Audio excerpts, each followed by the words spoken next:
Come on, let's take a little walk through the neighborhood and see who we meet. Oh, who are the people in your neighborhood? In your neighborhood, in your neighborhood. Say, who are the people in your neighborhood? The people that you meet each day. Come here. Welcome, neighbors. This is Who Are the People in Your Neighborhood? And that song inspired the whole series, and also it was inspired by each and every one of you residents. One of the perks of working here at Shorehaven is getting to know each and every one of you. And as I sit with you and converse with you, I am blown away by the impactful life that you are living, that you have lived or you are living. You're still making an impact. And because your story matters, I said, I'm going to have an opportunity to share who you are and who are the people in our neighborhood and what kinds of stories come with you. And it's worth sharing with the rest of the neighbors. So it exists to cultivate community, to create a sense of belonging for each of you, and hopefully long life friendship comes out of this. Because I didn't know Jenny was an artist when I sat and visited with her. Only when I stepped inside her apartment that I was uncovering these treasures. And I continue to do that every day. There are many of you who have hidden talents, who are teachers, who are artists, who are writers, editors, and I'm here to shine a spotlight on your life and how it's impacted the community. And just to give you kind of like the spotlight for the day.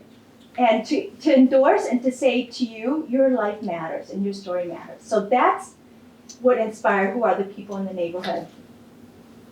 The person in our neighborhood that we're shining the spotlight on today is Mel Schertz.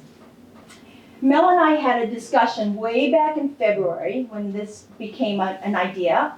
And I said, would you come and share your passionate work on taxidermy? And he happily agreed to come. But as most of you have heard, Mel passed away. And we are saddened by that. And our condolences go out to you and your family, Pat.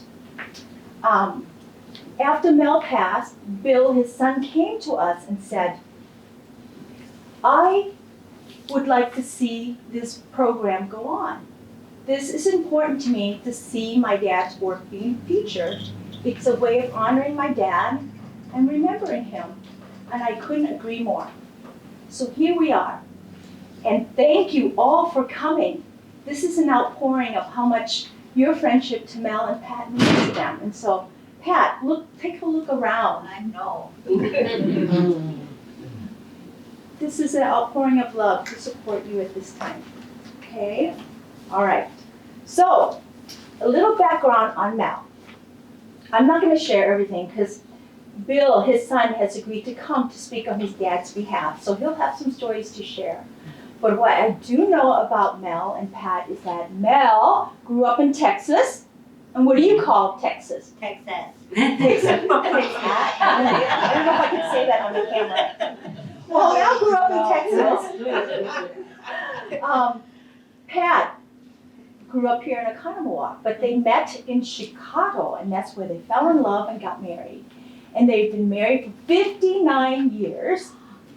And they got married in 1964 on leap year, right? Mm-hmm. So 59 years, maybe not that many because you only celebrate it every other year because of leap year. So is it really fair to say 59 or 30? Yeah, we'll give it to you. Shortly after they were married, they had Bill, and he's your one and only. Yes? You're special. And Mel and Pat, you both moved here, Pat, in August of 2001. So you've been here a little over a year and a half. Would you say year and a half? Yes. And you are very active here at Shorehaven. And I would say your most favorite is Monday Night Bingo. That's where you can find Mel and Pat. I have a story to share about bingo, but I'm gonna save it till later. This is kind of like, I hook you in. You know how they do on television?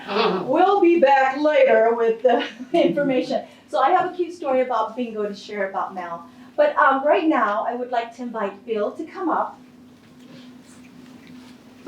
And Bill is honoring his dad by wearing one of his shirts. Can you tell, if you're way in the back, you're not able to tell, it's a shirt, it's actually their last name, Shirts, it's spelled with the E, but Yep. Shirt. It's got fish on the shirt, and this was one of Mel's shirts. So how cool is that he's sporting one of his dad's very own shirt. Well, thank you for coming. And why don't we have a seat? Okay. So we're just gonna have a conversation here, highlighting Mel's life and his work. Taxidermy, I know nothing about taxidermy.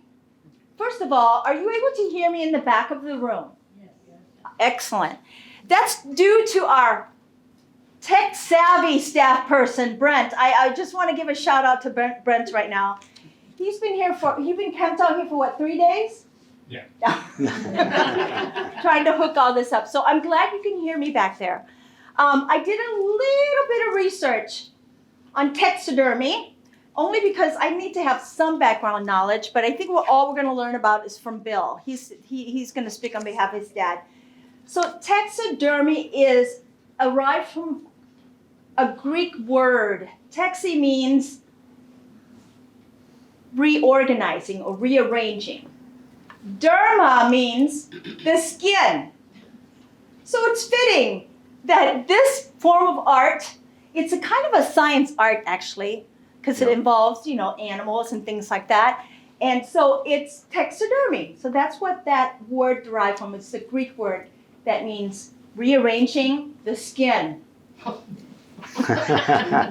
Exactly. Hopefully you'll learn one or two things today from this talk. But anyway, so tell us a little bit about your dad and how, first of all, what did he do as an occupation prior to becoming a taxidermist? My dad started to paint in the early 60s in Chicago, even before my mom and dad met. And they did homes and commercial, industrial, water towers, many things. And so when they moved to Wisconsin in 1971, he continued to paint. And he's done many different places, all the breweries in Milwaukee, they did work there. And he did work at the Channel 6 Tower. You're going to have to project. Hey guys, can you hear me in the back? Yeah, that's working. Here you go. Just Okay, how's that? closer and project. Closer, Yeah, just project. closer. There we go. So some of the jobs he did in Milwaukee were the Schlitz Brewery, Pabst Brewery. Wow. Because at the breweries, everything has to be sterile and perfect. One of his jobs he told me about was all of the tile and stuff, all the mortar, they had to paint every little piece of the mortar to make sure it was covered and stuff. Some of the other jobs he had was the tower by Channel 6 in Milwaukee. He all the way up to the top, and he told me one story about one of the guys that came to the job brand new. He said, where are we working today? And he said, right up there. And he's like, bye, I'll see you later. So yeah, and then he also did homes, he did side work as well, so. Yeah. That's very interesting that he left his mark in Milwaukee all over the breweries. Yes. A true Milwaukee guy. I believe he was in the Navy too. Oh, okay. Wow. Is that true? Oh yes, he was Okay. in the Navy and precedes my mom and I, probably around 1953 or so. And he went to Chicago when he enlisted, all the guys are lined up and they say, you're going to San Diego, everybody, this side goes to Chicago. So if my dad was sitting on the other side, You wouldn't be here. I wouldn't be here. My mom and I, yep, we would not be here. So yeah, so that was part of that, yep. And that's Chicago, and he liked the Midwest, so he stayed. All right. So there's an artistic bent to him because to be a painter, you just see when I paint, I get paint everywhere and I'm a mess. But I've seen master painter at work and they're very clean when they paint. But I think there's that artistic bent to him. It was in his blood. So now tell us how he bridged over from being a painter to being a taxidermist. Was it an accident? It was an accident. Tell us about the accident. Okay, I will. So in 1989, my dad was working on something and coming down the ladder. It was actually just a step ladder. I'm Something sorry, I real didn't mean to simple. laugh. No, I understand it. It can be that simple Oh, to change okay. locations. So he missed the final rung of the ladder and stepped on Oh, the ground no. and he broke his foot. And yeah, he was only 53 years old at the time and compound fracture. He had a whole bunch of different procedures on it to try to get it right. Did you remember that? Oh yeah, oh yeah. And he, just if you can't climb a ladder, you can't be a painter. That's kind of the bottom line. Yeah. So, so that led him. He was too young to retire at that point, so he was looking for other things he could do. He learned of a taxidermy school because obviously he's a master sportsman, avid fishing, hunting person, loved the great outdoors, and he thought, well, taxidermy sounds very interesting. And he had that talent already for being precise with the brushes and stuff. So yeah, that's how it all happened.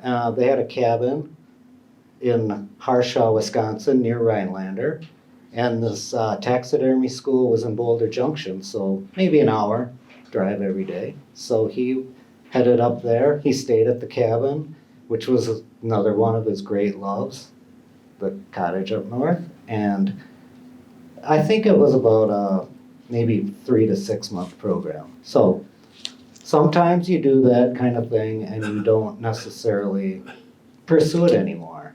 But he excelled right away. Some of his first pieces were like really amazing. So he decided to start a little business and friends. So basically he did work for friends and other folks seeked him out as well based on those friends.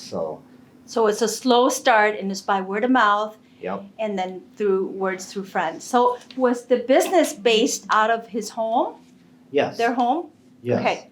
He had set up a little spray booth in the basement of the house, vented it outside, and had a freezer down there, and it was always filled with animals. Dead animals.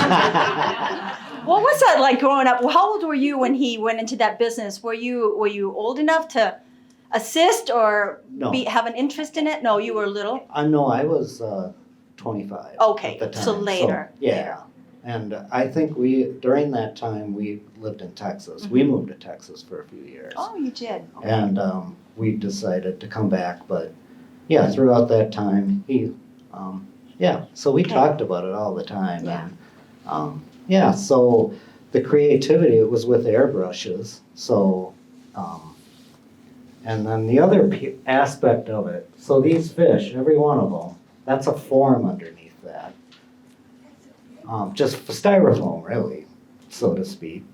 Not necessarily styrofoam, but like a composite foam. And then the dermy part. The dermy part, yeah. You pulled the skin over the you form, pull the right? skin, yes. And so you have to be also very precise with cutting. But since he was such a fisherman and hunter and everything. He knew how to do that. So, Yeah. so that was another piece of it that made it come naturally to him. So What was his business called? Did he have a name for his business? he called it Rock River Taxidermy. Rock River Taxidermy. Yeah. Well, there is a longtime friend and customer of Mel that's represented here today. And George Nigel lived downstairs in Greenland. And George, one of my favorite memory of Mel is that he was a great friend to George. I knew that because every afternoon you would see Mel walk downstairs to Greenland and he would spend time with George. They might not say 2 words, but they're breathing the same air. And they would sit across from each other, and he was a faithful friend. He went down and visited George just about every day, didn't he, Carolyn? Yes. And I learned that they were all fishing buddies. Yes. So many fish stories were shared. And a couple of the pieces that's on display today belongs to George. And Mel, your dad, did them. Yep. And correct me if I'm wrong, those 2 deer mount was George's trophy, and Mel did those. Yep. And the fish behind us, George caught, but Mel did not do that piece. That's what Don told That's us. what yeah. Don said. Mhm. So thank you, Carolyn, for sharing some of George's piece. And we wanted to bring that into the program to highlight their friendship that the 2 men had and how special that was, and also to remember George today. Yep, because they were great buddies. George would come out on a scooter to my parents' house. Many times I'd come over and there's George, and he'd have a bandana on and his Viking stickers all over the place. You had to bring that up, didn't you? Well, that is part of George. So I know it was Well part of done. him. I gave him a hard time every time I went to visit his apartment. But Yes. anyway, let's move on. Was your dad a Viking fan? No. Oh. How long was he in the Navy? Oh, do you? I don't know the exact amount of time he was in the Navy, but I believe he was probably just the amount of time you need to enlist. So I'm not sure what that is when you 2 or 4. two years, yeah. Not real long. Okay. Yep. So a little background information about taxidermy that I read up on is a fun fact that I want to share with you. Back in the days, I think this was one of the former presidents. Let me check my notes. Theodore Roosevelt, you've heard of him. He was into taxidermy. And back in the days, arsenic was used as a preservative. What do we know about arsenic? It's deadly. Arsenic is poison. Yeah, so here's a little blurb about Roosevelt. And then I want to turn it to you. Okay, arsenic was among taxidermy's earliest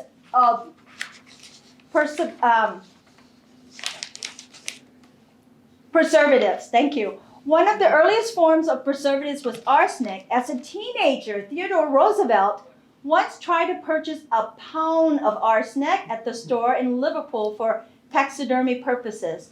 Although an adult vouched for him, in one of his journal entries, he recalled that I was informed that I must bring a witness to prove that I was not going to commit suicide or any such thing before I could have it. Interesting fact about taxidermy. I imagine they don't use arsenic anymore. I don't believe they do. no. Okay. Do you know what they use? I am not 100% sure, but I believe they use a type of a formaldehyde. Okay. Yeah, Okay. which you still got to be very careful with, but Mm-hmm. yeah. Okay. So that's what they use. And then this shiny finish that finishes it off, it's some type of a varnish or polish to keep it looking shiny, right? Right. So first of all, it's paint, and it's usually a oil-based kind of Okay. paint. So you paint the stripes, and that's really the talent in it right Yeah. there, is the stripes. So that's 'Cause- hand painted. I That's thought it all. was part of the skin, but Well, there's probably a little template to follow Okay. on the fish. okay, But yeah, you gotta know kind of what a fish, right. and be able to guide that airbrush like so. And yeah, so that was part of that. I think that is what stands out in his work is Mhm. The detail, realism. the detail, Yeah, yeah. the realism. And then they put a sealer on it. Yeah, Okay. like a polyurethane Yeah, or polyurethane. okay. So if you had to guess, how long would it take for him to finish a big fish like that? I would believe he would spend probably about 20 to 30 hours. Wow. Wow. That is one that he caught. Is there a story that goes with that? I know what kind of fish that is. Don't tell me. Muskie? Is Yes. that a muskie? Pat shook her head. She knows her fish. She was married to a fisherman. I asked her if she went out fishing with him. She said, nope. But she knows her fish. Is there a story behind that fish? Or is it a different fish that I'm thinking of? No, that's the one. Okay. Nope. Okay. A fishing story? Yes. Okay. Tell it. Okay, so that fish right there, my dad told me, that's the biggest muskie I ever caught. And he caught that at their cabin on West Horsehead Lake in Harshaw. And I think that was early on when he was learning to do the taxidermy. So that's, yeah. So Okay. that's a home from the lake. This piece right here with this piece with the splash right there, that's also from the lake up north. That's a big mouse bass? Yep, Is it? Okay. yep. So can you see this? And at the end of the program, when we're done with our conversation, we do invite you to walk around and take a look at these art pieces closer. This has acrylic, what would you call it? An acrylic water splash. It's as if the fish is jumping out of the water and the water is splashing out. So it's very creative. Do you know anything about that you want to share? Yeah, I do. So yesterday Don reminded me of what happened with that probably exact piece there. He did a few of them like that. It's just kind of flat plastic, and you put it in the oven and heat. Makes it look like that, but you got to keep an eye on it. But unfortunately, it was the oven that we use for cooking. Uh-oh. How'd you feel about that, Pat? Mom was not pleased. No? It's beautiful. But do come at the conclusion of the program and take a look at these close up. And there's one more piece that I was very taken by. It's the one that's out by the sign-in table. You talked about he has a gift for details, and it's true because if you look at this piece right here, the mount it's on a wooden mount, but he laid some details, and there's little pebbles that replicates the bed of the river. So it's real. I mean, there's so much detail to that piece.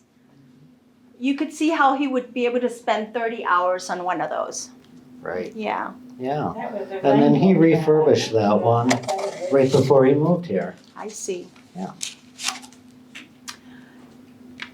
Do you want to highlight any other pieces that are around the room right now? Oh, let's see. Well, the other thing I wanted to point out is how he used props to make Oh, it look real. this like one. driftwood. And then he was very interested, in this. And what he did was a lot of research and publications for taxidermy. He got all those. And he learned from that. He taught himself, basically, but he also learned that at the beginning. Mm-hmm. But yeah, he'd find driftwood and other things, driftwood over with the squirrel there. And Yeah. There's this piece down here that you probably forgot about. There's even a hook.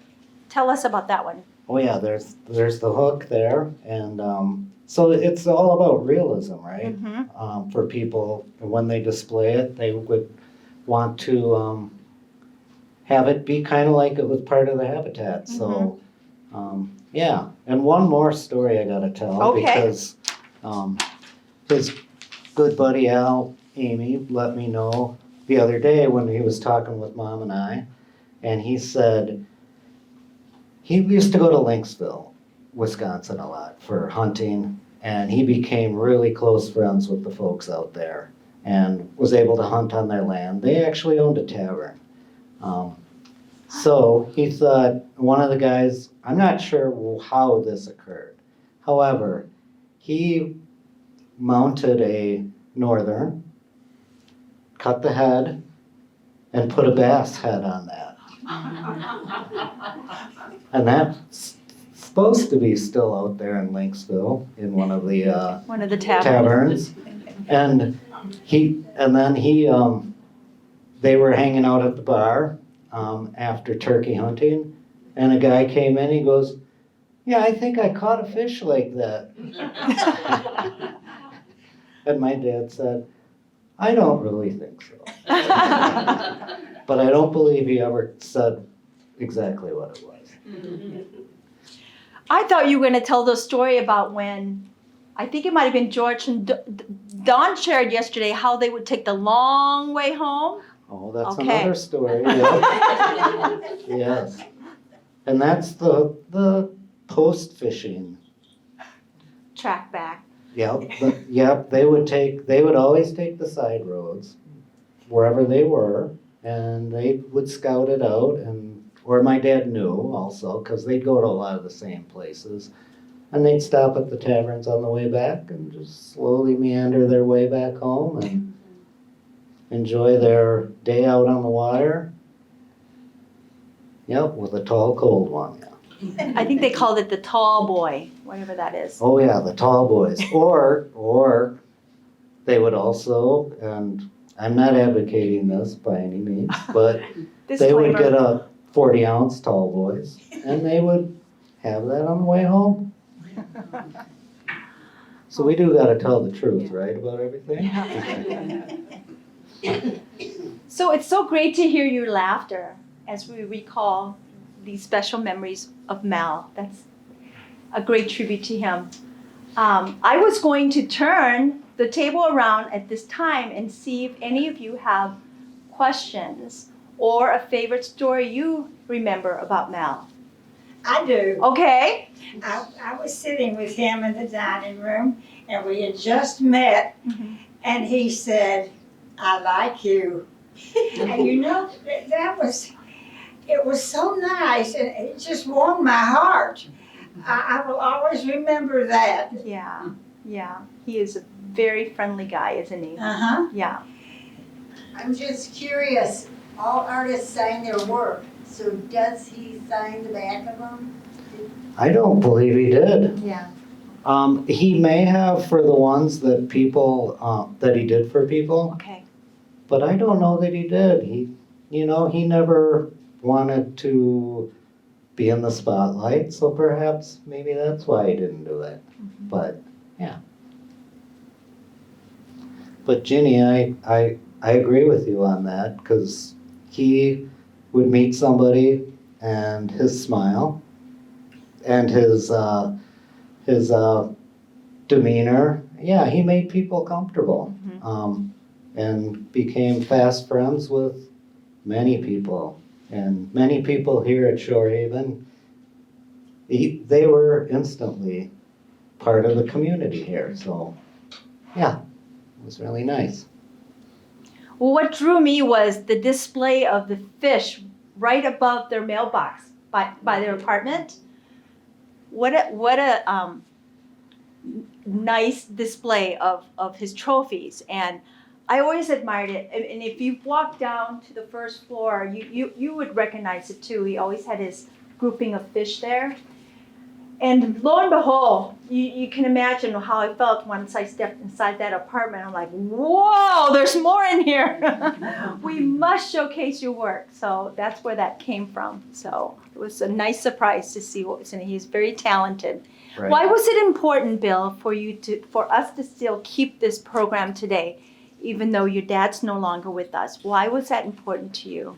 That was important because, for one, he's part of the community here and made many friends. And I felt like I wanted to honor him in the way of representing him. So that was the reason I wanted to do it. Yeah. And, a few weeks ago, he was starting to really come around. And it would have been the same thing. He'd have been at my side, but I would have represented him there. He's the greatest guy I know, so Right. easy. Right. He was Easy a to do. huge part of our neighborhood. So I'm so glad you asked us to do this, and you did him proud. You represented him well today. Thank you so much for doing this. Thank you. Yeah. And I want to thank friends and family that came to support Mel and Pat today. I know we call this our neighborhood. Who are the people in our neighborhood? But I know full well that there are family and friends that came to support. So thank you for coming. Thank you all for being here. And thank you, Brent, and some of the staff that came and tagged along to help me crowd control, because this is a wild crowd. It can get really wild sometimes, especially when I offer lemonade and cookies. So thank you for your attention. Unless you have other questions for Bill. Yeah. What was the most unusual fish or animal that he stuffed? Oh, I think it was that northern bass. Yeah. Would be the most yeah, unique. that would be. Yeah, he, animal, it's pretty much the standards, the standard. Squirrel's kind of unique. Did he ever do a bear or a fox or? I did see a He picture did of some the bear heads, yep. And there was a picture out there. Not for us, because I don't think he ever hunted for bears. They frequented the cabin area, but he didn't hunt, so, yeah. So that just kind of shows a sense of humor, doesn't it? That Yeah. he decided to do something like that, so, yeah. I think there was another hand in the back. Did you have a question, Rich? Oh, you said an itch.